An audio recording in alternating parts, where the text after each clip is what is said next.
여러분 안녕하십니까? 팡터바에 잘 오셨습니다. 오늘은 41번째 시간인데요. 마태복음으로 치면 그렇습니다. 마태복음 9장 27절부터 31절까지를 여러분과 함께 생각하도록 그렇게 하겠습니다. 예수님이 맹인을 고치신 사건이에요. 잘 아시는 그런 사건이기 때문에 평소에 우리가 보지 않는 그런 부분을 짚어내서 두 가지만 여러분들에게 그렇게 말씀드리도록 그렇게 하겠습니다. 우선 첫 번째 생각할 수 있는 것은 소리 질렀다는 부분이에요. 그 맹인들이 예수님을 따라오면서 불쌍히 여겨달라고, 눈을 좀 보게 해달라고 그렇게 막 이제 크게 이제 소리를 질렀다고 하는 그런 부분입니다. 그래서 이제 생각을 많이 하는 거죠. 왜 소리를 질렀을까? 맹인들이 왜 소리를 질렀을까? 이런 생각을 하게 됩니다. 소리 지른 이유는 여러분도 다 짐작하시겠지만은 간단합니다. 주님이 어디 계신지 그 사람들이 알지 못하기 때문이에요. 주님이 지나가신다는 느낌은 있는데 눈은 보지 못하니까 어디쯤 가시는지 모르잖아요. 얼마만큼 떨어져 있으신지 또 어느 정도 내 곁을 지나가시는지 알 수 없으니까 맹인들이 할 수 있는 방법은 목청껏 소리 지르는 것밖에 없어요. 그래서 주님이 자기가 있는 곳으로 오시도록 하는 것 외에는 맹인들이 할 수 있는 일이 없었지 않았나 이렇게 생각합니다. 옛날에 이제 그 신학교에서 벌써 오래됐네요. 조교를 하면서 히브리 문법을 가르친 적이 있어요. 그때 이제 저에게 히브리어를 배우신 분이 동갑인 맹인 한 분이 있으셨어요. 좋은 고등학교 나오고 또 서울대학교를 나오고 아주 대단한 분인데 이제 그 망막에 색소가 변성되는 그런 이제 그 질환이 생겨서 앞을 보지 못하시게 됐죠. 참 안타까운 그런 부분입니다. 이제 이분이 아내랑 같이 와서 참 그것도 대단해요. 소리로 히브리어를 배우시는 거예요. 그러니까 말하면 이제 그 소리로 외우고 그다음에 생긴 건 어떻게 생겼는지 잘 모르죠. 그 아내 되시는 분이 얘기해 주시면 쓰고 이렇게 하는데 시험만 보면 이분이 항상 1등을 해요. 참 대단했어요. 그래서 이제 제가 시험을 쳐서 성적이 좋은 분들 상을 줬는데 상이 별건 아니고 사탕이나 껌 같은 거 이런 거 이제 주는 거죠. 그래서 이분에게 나오라고 해서 박수치게 하고 이제 사탕 받으시라고 사탕을 내밀었는데 안 받으시는 거예요. 그래서 아니 이분이 왜 사탕을 안 받으시나 그랬는데 옆에서 보던 그 아내분이 제가 얼마나 한심했겠어요. 제 손을 끌어다가 이렇게 그 자기 남편 손에다 이렇게 쥐어주는 거예요. 그러니까 그때 이제 사탕을 받으셨어요.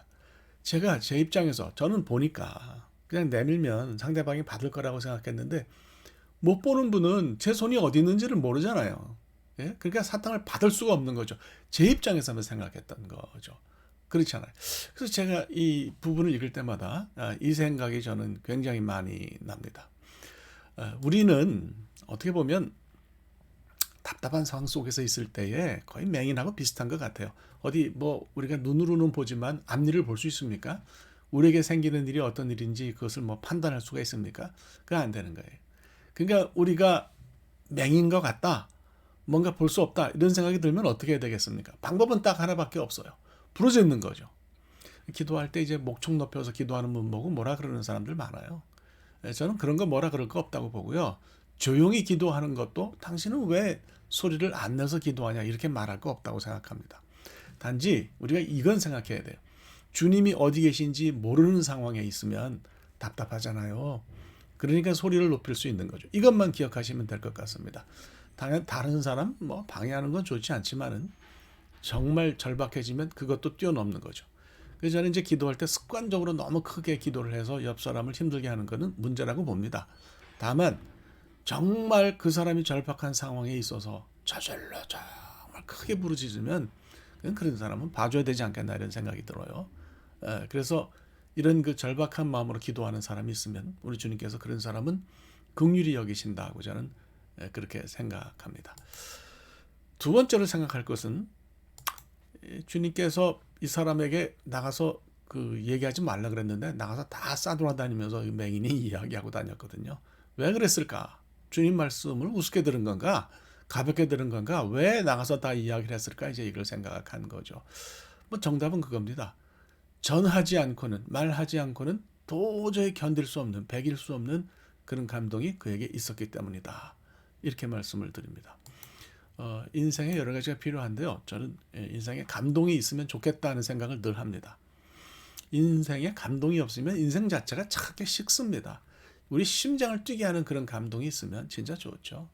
맹인은 아마 제가 생각할 때 뭐 이것저것 따지지 않고 나가서 말하지 않고는 견딜 수 없는 그런 감동을 느꼈다 이렇게 이제 보는 거죠. 톨스토이가 이런 얘기를 했어요. 생각은 인생의 소금이다. 음식을 먹기 전에 먼저 간을 보듯이 행동하기 전에 먼저 생각하라. 맹인들은 생각이 없는 사람들이었겠습니까? 예, 저는 그렇지 않다고 생각합니다. 이 사람도 생각이 있는 사람이고, 자기에게 온 사건이 뭔지 단지 이것을 어떻게 너무 가슴이 벅차서 뭐 생각이고 뭐고 할 겨를이 없었다 이렇게 보는 것이 맞지 않을까 생각합니다. 이 사람에게 어떤 일이 생겼습니까? 눈을 떴잖아요. 예, 이거는 사실 우리처럼 볼 수 있는 사람에게는 이게 어떤 감동인지 쉽게 말하기가 어렵습니다. 경험해보지 않고서 말하기가 정말 어려운 거죠. 예수님께서 그의 눈을 뜨게 해주셨잖아요. 이것처럼 뭐 엄청난 일이 어디 있겠습니까? 생각이고 뭐고 그런 것을 끄집어낼 만큼 뭐 여유롭지가 못했던 것 같아요. 그런 것을 압도할 만한 상황이 그에게 생겼다. 뭐 사실 눈 뜨는 건 현대의학으로도 못하는 일인데 그렇잖아요. 그러니까 만약 그런 생각이 들어요. 저한테 그런 일이 생겼다면 이거 어떻게 했을까? 정말 나가서 이야기하지 않고는 견딜 수 없지 않았을까? 뭐 예수님 말씀을 우습게 여겨서 그런 것은 아니고 이 사람은 정말 견딜 수 없는 상황이 되어서 그렇게 한 거라는 생각이 듭니다. 그래서 저는 이제 생각하는 거죠. 이렇게 정말 deeply moved 되는 그런 감동이 우리 삶에 있는지 본문을 보면서 생각을 합니다.